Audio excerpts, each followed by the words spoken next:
নমস্কার বন্ধুরা, সীমাজ রান্নাঘরে তোমাদের অনেক অনেক স্বাগত। আশা করি সবাই খুব ভালো আছো।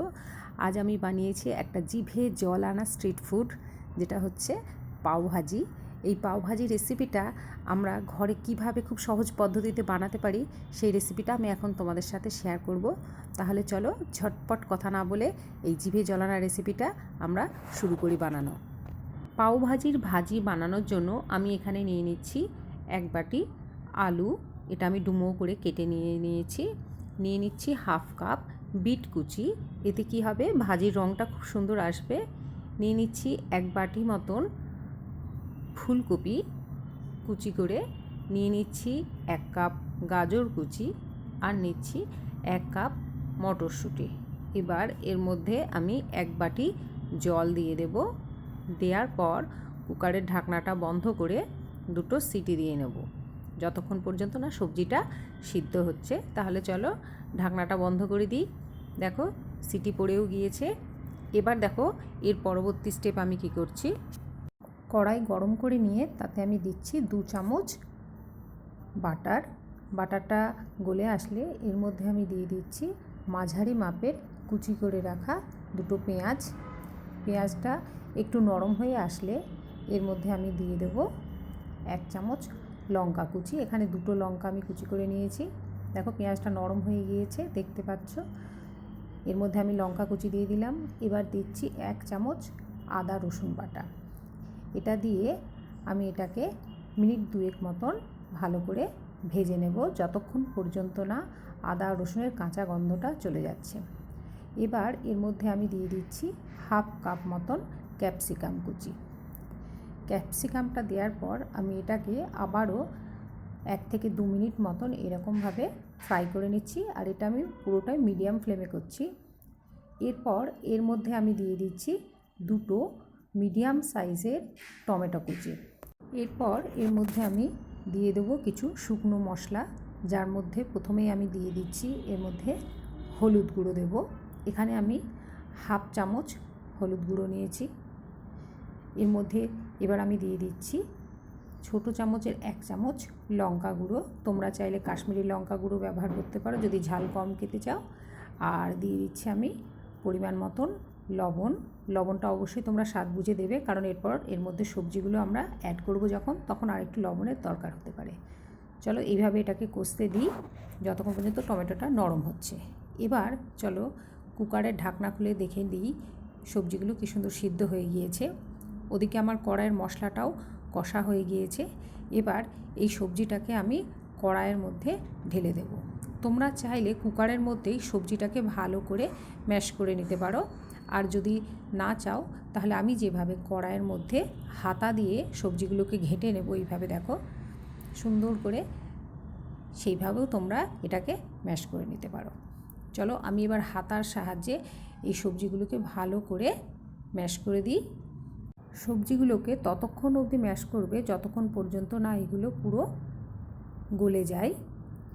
একটা সবজিও গোটা থাকলে চলবে না। দেখো দেখতে পাচ্ছ। এবার এর মধ্যে আমি হাফ কাপ মতন গরম জল দিয়ে দিচ্ছি, কারণ সবজিটা একটু গাঢ় হয়ে গিয়েছে। দেখো এটা খুব বেশি পাতলাও হবে না, আবার খুব বেশি গাঢ়ও হবে না। এর থিকনেসটা ঠিক এইরকম হবে। এবার এটার ভিতরে আমি দিয়ে দিচ্ছি দেখো 1.5 চামচ পাওভাজি মশলা। এই পাওভাজি মশলাটা দেওয়ার পর আমি এটাকে ভালো করে নাড়াচাড়া করে কিছুক্ষণ ফুটতে দেব। আর তার মধ্যে আমি দিয়ে দিচ্ছি 1 চামচ মতন কসুরি মেথি। ভালো করে এটাকে হাতে ডলে নিয়ে দিতে হবে। দেওয়ার পর এটাকে আমি খুন্তি দিয়ে ভালো করে নাড়িয়ে চাড়িয়ে রেখে দেবো গ্যাসের উপরে, আবারও কমপক্ষে 2 থেকে 3 মিনিট মতন। 2 থেকে 3 মিনিট মতন এটা ফুটে উঠলেই আমার পাওভাজিটা রেডি হয়ে যাবে। দেখো আমি 2 থেকে 3 মিনিট মতন এটা ফুটিয়ে নিয়েছি। আগেও বলেছি একটু লবণের পরিমাণ কম ছিল, আমি সামান্য লবণ আবারও একটু অ্যাড করে দিচ্ছি। তোমরা অবশ্যই তোমাদের স্বাদ বুঝে এখানে লবণটা অ্যাড করবে। দেখো পাওভাজিটা আমার রেডি হয়ে গিয়েছে, কিন্তু লাস্ট ফিনিশিং দেওয়া এখনও বাকি আছে। এর মধ্যে আমি দিয়ে দিচ্ছি 1 চামচ বাটার, দিয়ে দিচ্ছি ধনেপাতা কুচি। দেওয়ার পর এগুলোকে খুব ভালো করে আমি ভাজির সাথে মিশিয়ে নেব। আর দিয়ে দিচ্ছি এখানে আমি দেখো লেবুর রস। এখানে 1 চামচ মতন লেবুর রস আমি দিয়েছি। তোমরা কিন্তু অবশ্যই লেবুর রসটা দেবে। দেখো আমার পাও ভাজিটা একদম রেডি হয়ে গিয়েছে। তাহলে কি সহজ পদ্ধতিতে দেখো ভাজিটা আমাদের রেডি হয়ে গেল। তোমরা চাইলে তোমাদের স্বাদ মতন বাটার কম বেশি করতেই পারো, তাতে কোনো অসুবিধা নেই। এইবার চলো পাওটা আমি রেডি করি। দেখো পাওটা ঠিক এইরকম হয়। এটাকে আমি মাঝখান দিয়ে কেটে নেব। তারপর এগুলোকে আবারও আমি মাঝখান দিয়ে চিড়ে নিয়ে গ্যাসে বাটারের মধ্যে সেঁকে নেব। দেখো দেখতে পাচ্ছ এইভাবে আমি মাঝখান দিয়ে এটাকে চিড়ে নিয়েছি। এবার গ্যাসে আমি একটা ননস্টিক প্যান বসিয়ে দিয়েছি। তার মধ্যে আমি দিয়ে দিচ্ছি 1 চামচ বাটার। বাটারটা গলে আসলে এর মধ্যে আমি দিয়ে দেবো একটা সিক্রেট জিনিস, যেটা দিলে পাওয়ের টেস্টটা অনেক বেশি বেড়ে যায়। সেটা হচ্ছে ওই পাওভাজি মশলা। ওই পাওভাজি মশলাটা বাটারের মধ্যে সামান্য ছিটিয়ে দেবে। দেওয়ার পর পাউরুটিটা এর মধ্যে দিয়ে সেঁকে নেবে সুন্দর করে। দেখো আমি দিয়ে দিলাম। এইভাবে দিয়ে পাউটাকে তোমরা 2 থেকে 3 মিনিট মতন সেঁকে নেবে।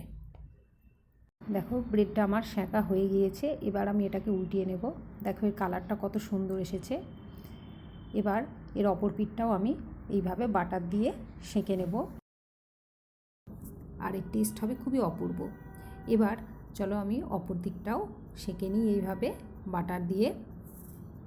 দেখো এইভাবে আমি অপর দিকটাও সেঁকে নিচ্ছি।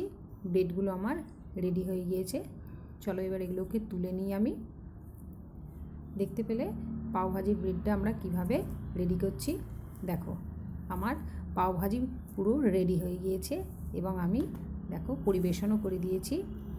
তোমাদের যদি এই রেসিপিটা ভালো লেগে থাকে তাহলে আমার চ্যানেলটাকে লাইক, শেয়ার আর সাবস্ক্রাইব অবশ্যই করে দিও।